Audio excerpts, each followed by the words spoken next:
TS4 Telugu news కి స్వాగతం. నేను సంధ్య. ముందుగా ముఖ్యాంశాలు. రాజ్యాంగ రక్షణ పోరాటంలో భాగంగా జస్టిస్ సుదర్శన్ రెడ్డి ఎంపిక. రాహుల్.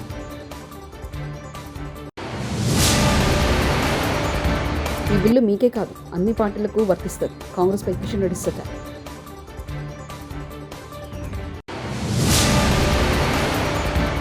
శ్రీశైలం ప్రాజెక్టు 10 గేట్ల ఎత్తివేత. ఉప్పొంగి ప్రవహిస్తున్న కృష్ణ.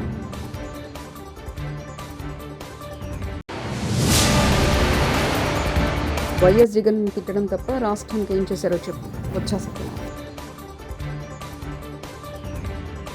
ఉపరాష్ట్రపతి పదవికి జస్టిస్ సుదర్శన్ రెడ్డిని అభ్యర్థిగా ఎంచుకోవడం రాజ్యాంగాన్ని పరిరక్షించేందుకు జరుగుతున్న పోరాటమేనని కాంగ్రెస్ అధినేత, లోక్సభ ప్రతిపక్ష నేత రాహుల్ గాంధీ అన్నారు. జస్టిస్ సుదర్శన్ రెడ్డి 5 దశాబ్దాల పైగా రాజ్యాంగాన్ని పరిరక్షిస్తున్నారని తెలిపారు. దానంతట అదే వచ్చిన యూరియా కొరత కాదు, ఇది కొంతమంది మంత్రులు, దళార్ల దగ్గర డబ్బులు తీసుకుని సృష్టించిన కొరత ఇది. మాజీ మంత్రి ఎమ్మెల్యే జగదీష్ రెడ్డి. ఎరువుల విషయంలో కావచ్చు, విత్తనాల విషయంలో ఇది దానంతరం అది వస్తున్న కొరత కాదు, నకిలీవి కావు. ఇవి కేవలం కొద్దిమంది మంత్రులు, దళారుల దగ్గర కుమ్మక్కై వాళ్ళ దగ్గర డబ్బులు తీసుకొని రైతాంగాన్ని కషాయాలకు అప్పచెప్తున్నారు. ఢిల్లీ కేంద్ర ప్రభుత్వం కీలక రాజ్యాంగ సవరణ బిల్లును పార్లమెంట్లో ప్రవేశపెట్టింది. ప్రధానమంత్రి, ముఖ్యమంత్రి, కేంద్ర లేదా రాష్ట్ర మంత్రులతో సహా పదవిలో ఉన్న ఏ రాజకీయ పార్టీ నేతైనా సరే తీవ్రమైన నేరాల్లో అరెస్ట్ అయి 30 రోజుల్లో జైల్లో ఉంటే పదవి కోల్పోయేలా కేంద్ర ప్రభుత్వం కీలక నిర్ణయం తీసుకుంటుంది. ఈ మేరకు కేంద్ర హోంశాఖ మంత్రి అమిత్ షా బుధవారం లోక్సభలో 3 కీలక బిల్లులను ప్రవేశపెట్టారు. ఈ బిల్లుల ప్రకారం 5 ఏళ్లకు పైగా శిక్షకు దారితీసే నేరాలపై అరెస్టే వరుసగా 30 రోజులు జైల్లో ఉంటే 31 రోజున ఆయన పదవి నుంచి ఎవరైనా స్వయంగా తప్పుకోవాల్సిందే. రాజీనామా చేయకపోయినప్పటికీ అటువంటి నాయకులు పదవీచ్యుతులవుతారు. వీలేదు రాజీనామా చేయాలా చేయకూడదా, అరెస్టు కాబడినటువంటి వ్యక్తుల యొక్క దయాదాక్షిణ్యాల మీదనే చట్టం ఉంది తప్ప చట్టంలో ఏ రకమైనటువంటి చర్యలు తీసుకునేటువంటి అధికారం ఈరోజు వ్యవస్థకు లేదనే విషయాన్ని కేంద్ర ప్రభుత్వం గుర్తించింది. చాలా సంతోషం. ఈరోజు చాలామంది మేధావులు, కుహాన మేధావులు కాదనుకోండి, కొంతమంది మేధావులు, విద్యావంతులు, మీడియా స్వాగతం పలుకుతూ ఉన్నారు. ఒక మంచి నిర్ణయం కేంద్ర ప్రభుత్వం తీసుకోవడం జరిగింది. కానీ దురదృష్టము, కాంగ్రెస్ పార్టీ కూటమి బరి తెగించి నిన్న లోక్సభలో వ్యవహరించినటువంటి తీరు, ఆ పార్టీ వ్యవహరిస్తున్నటువంటి మరి వ్యవహారము, ఆ పార్టీ వ్యక్తం చేస్తున్నటువంటి అభిప్రాయాలు చాలా దురదృష్టకరమని ఈ సందర్భంగా మనవి చేస్తా ఉన్నాను. ఇందులో ఏ పార్టీకి సంబంధం లేదు. అన్ని పార్టీలకు సంబంధించినటువంటి మంత్రులు కావచ్చు, ముఖ్యమంత్రులు కావచ్చు, అందరికీ వర్తించే విధంగా చట్టం తీసుకొచ్చారు తప్ప కాంగ్రెస్ పార్టీ కోసమో, కాంగ్రెస్ పార్టీ కూటమికి సంబంధించినటువంటి మంత్రుల కోసమో ఈ చట్టాన్ని తీసుకురాలేదనే విషయాన్ని ఈ సందర్భంగా మనవి చేస్తా ఉన్నాను. దీనికి కాంగ్రెస్ పార్టీ ఎందుకు బాధపడుతుందో నాకు అర్థం కావడం లేదు. గుమ్మడికాయల దొంగ ఎవరంటే భుజాలు పుణికిపుచ్చినట్టుగా, భుజాలు తడుముకున్నట్టుగా ఈరోజు కాంగ్రెస్ పార్టీ వ్యవహారము కనిపిస్తూ ఉంది.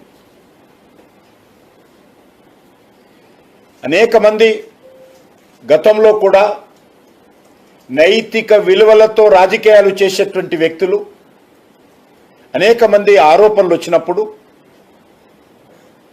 రాజీనామాలు చేసినటువంటి సందర్భాలు మన దేశంలో కూడా ఉన్నాయి. 1995లో హవాలా కేసులో సిబిఐ పలువురు నేతలతో పాటు భారతీయ జనతా పార్టీ నాయకుడైనటువంటి లాల్ కృష్ణ అద్వానీ గారి పేరు కూడా ఆ రోజు ఆ యొక్క హవాలా కేసులో చేర్చినప్పుడు నేను ఈ కేసు నుంచి బయటపడేంత వరకు కూడా ఎన్నికల్లో పోటీ చేయనని చెప్పి వేరించినటువంటి సందర్భాలు ఉన్నాయి. 1997లో ఆయనకు క్లీన్ చిట్ వచ్చిన తర్వాతనే 1998లో అద్వానీ గారు మళ్ళీ లోక్సభకు పోటీ చేసి నైతిక విలువలతో కూడినటువంటి రాజకీయాలకు పెద్దపీట వేసిన విషయాన్ని మనం చేస్తా ఉన్నాం. చంద్రబాబు ప్రభుత్వం విశాఖ ఉక్కు ప్రైవేటీకరణ ఎమ్మెల్సీ బొత్స సత్యనారాయణ ఆగ్రహం వ్యక్తం చేశారు. విశాఖ ఉక్కును కాపాడేలా కలిసి వచ్చే పార్టీలతో కలిసి పోరాటం చేస్తామని పిలుపునిచ్చారు. ఈ మేరకు గురువారం బొత్స సత్యనారాయణ మీడియాతో మాట్లాడారు. కూటమి నాయకుల వ్యక్తిగత స్వార్థం కనిపిస్తుంది. రాష్ట్రంలో అత్యాచారాలు పెరిగిపోయాయి. విశాఖ ఉక్కు కోసం ఎందుకు మాట్లాడడం లేదు? వైఎస్ఆర్సీపీని మాజీ సీఎం వైఎస్ జగన్మోహన్ రెడ్డి తిట్టడం తప్ప ఇంకేం లేదు. విశాఖ ఉక్కుకై కలిసి వచ్చే పార్టీలతో పోరాటం చేస్తాం. యూరియా బస్తాలు ఇవ్వలేని స్థితిలో ప్రభుత్వం ఉంది. ఇచ్చిన హామీలపై ప్రశ్నిస్తే కేసులు పెడుతున్నారు. కేసులు పెట్టాల్సి వస్తే ముందు చంద్రబాబు పైన కేసులు పెట్టాలి. రైతు కూలీ చూసుకున్నా, లేదు విద్యార్థులు తీసుకున్నా, లేదు వ్యాపార వర్గాలు తీసుకున్నా,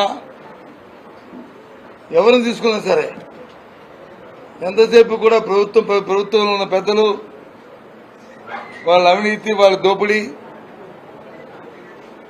వాళ్ళ వ్యక్తిగత ఆరాధన, స్వార్థం తప్ప ఏం కనిపించట్లేదు.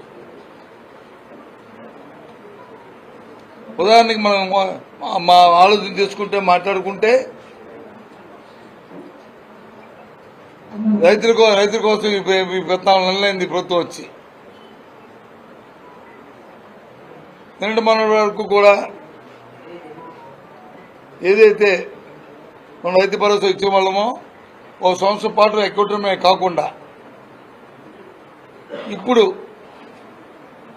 సంవత్సరం తర్వాత ఇస్తున్న కేంద్ర సాయంతో ఇస్తున్న 20,000 రూపాయలు కూడా అప్పుడు రైతు భరోసా ఇచ్చిన ఎవరైతే అర్హులైన వారికి ఇచ్చారో వాళ్ళందరూ కూడా ఇచ్చే పరిస్థితి కూడా రాష్ట్రంలో లేదు. ఉమ్మడి తూర్పుగోదావరి జిల్లా చూసుకుంటే ఇంతకుముందు వచ్చిన రైతు భరోసా సంఖ్య కంటే ఇప్పుడు సుమారు 70-80 వేల మందికి ఇంకా రాలే. ఇది వాస్తవం, లెక్కలు వాళ్ళే చూసుకోమనండి. ఇదేం ఫ్యాబ్రికేట్ కాదు, ఎవరి మీద నిందమ బుద్ధి చెప్తున్న మాటలు కాదు.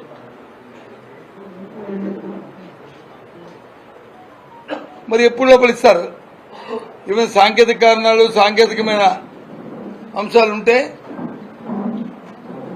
ఆ అంశాలు, ఆ లోపాలని మరి అధికారులే కదా, ప్రభుత్వంలో అధికారులే కదా దాన్ని సవరించవలసింది.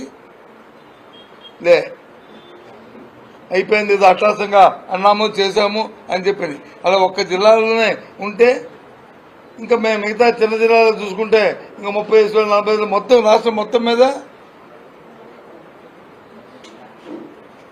సుమారు 7-8 లక్షల మందికి ఇంకా ఈ అన్నదాత స్కీమ్ అర్హులైన వారికి అందరి పరిస్థితి వాటికి ఉంది. తిరుమల శ్రీవారిని సినీ ప్రముఖులు దర్శించుకున్నారు. గురువారం వీఐపీ ప్రారంభ విరామ దర్శనంలో అక్కినేని నాగచైతన్య, శోభితా దంపతులు స్వామివారి సేవలో పాల్గొన్నారు. తిరుమల తిరుపతి దేవస్థాన అధికారులు వీరికి స్వాగతం పలికి దర్శన ఏర్పాట్లు చేశారు. దర్శనానంతరం రంగనాయకుల మండపంలో నాగచైతన్య దంపతులకు పండితులు ఆశీర్వచనం చేసి స్వామివారి తీర్థప్రసాదాలను అందజేశారు. సినీ దర్శకుడు త్రివిక్రమ్ శ్రీవారిని దర్శించుకున్నారు.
శ్రీశైలం జలాశయంలో నీటి మట్టం క్రమంగా పెరుగుతుంది. జూరాల సుంకేసుల ప్రాజెక్టు నుంచి 4,98,022 క్యూసెక్ల నీరు వచ్చి చేరడంతో శ్రీశైలంలో వరద ప్రవాహం కొనసాగుతుంది. దీంతో అధికారులు శ్రీశైలం డ్యాం 10 గేట్లను 18 అడుగుల మేర పైకెత్తి 4,18,630 క్యూసెక్ల నీటిని నాగార్జున సాగర్కు విడుదల చేశారు. పోతిరెడ్డిపాడు హెడ్ రెగ్యులేటర్ నుంచి 30,000 క్యూసెక్కులు, ఎడమగట్టు విద్యుత్ కేంద్రం నుంచి 35,315 క్యూసెక్కులు, కుడిగట్టు విద్యుత్ కేంద్రం నుంచి 29,595 క్యూసెక్కులు విడుదల చేస్తున్నారు. శ్రీశైలం జలాశయం పూర్తిస్థాయి నీటి మట్టం 885 అడుగులు కాగా ప్రస్తుతం 881.60 అడుగులుంది. ప్రాజెక్టు పూర్తిస్థాయి నీటి నిల్వ సామర్థ్యం 215.80 టీఎంసీలు కాగా ప్రస్తుతం 197.01 టీఎంసీలుగా కొనసాగుతుంది.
రాజ్యాంగ రక్షణ పోరాటంలో భాగంగా జస్టిస్ సుదర్శన్ రెడ్డి ఎంపిక. రాహుల్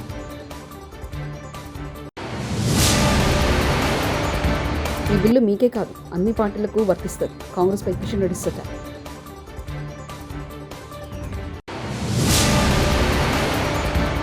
శ్రీశైలం ప్రాజెక్టు 10 గేట్ల ఎత్తివేత ఉప్పొంగి ప్రవహిస్తున్న కృష్ణమ్మ.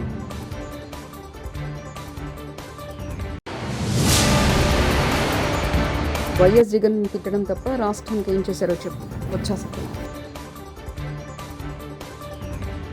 TS4 తెలుగు న్యూస్ ఇంతటితో సమాప్తం. చూస్తూనే ఉండండి TS4 తెలుగు ఛానల్.